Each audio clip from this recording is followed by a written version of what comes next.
Several abortion providers are looking to relocate to states where abortion is legal in the wake of the Supreme Court dismantling of Roe v. Wade.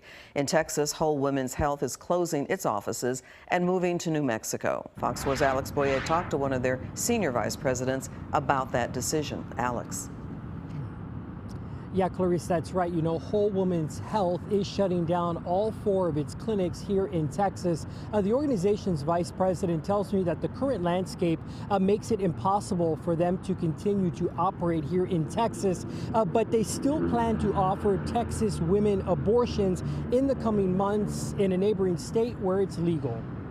Whole Woman's Health, one of the few abortion providers in Texas, is moving out of the Lone Star State after nearly 20 years. There's just a mix of emotions. There's a lot of disappointment, of course. Andrea Ferriño is the organization's corporate vice president. Whole Woman's Health operated 4 comprehensive care clinics in Texas.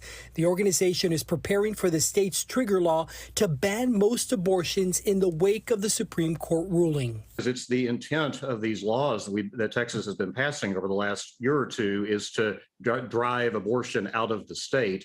David Cole is a constitutional law attorney. He says criminal laws have become viable again with the U.S. Supreme Court's ruling. Then there's SB 8, the so-called Heartbeat Act, passed by the state legislature in September of last year. It allows for individuals to file criminal lawsuits against anyone who knowingly assists a woman with getting an abortion. One of those you might be able to manage, but the two together just raises the cost of doing business and the risk of doing business to intolerable levels. Whole Woman's Health is trying to raise funds to open up a new clinic in New Mexico near the Texas border. There, abortion is legally protected. In the meantime, the organization developed an app to help pregnant women find a clinic where abortion is legal. And so we have been talking to our patients, offering information, resources to get to other clinics, and then also financial support if needed. Cole says it's too soon to tell if the state might try and intervene there too. That's going to be the next front in the abortion battles.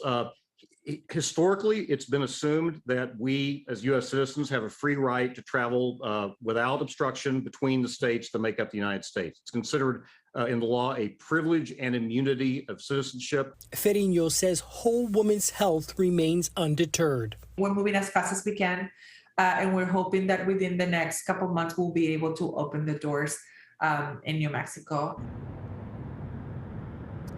And David Cole expects there to be a lot of litigation in the coming months when it comes to the 14th Amendment of the Constitution, which again allows U.S. citizens to freely move within states of this nation, as women in places like Texas, where abortion is illegal, try to go elsewhere where it's legal.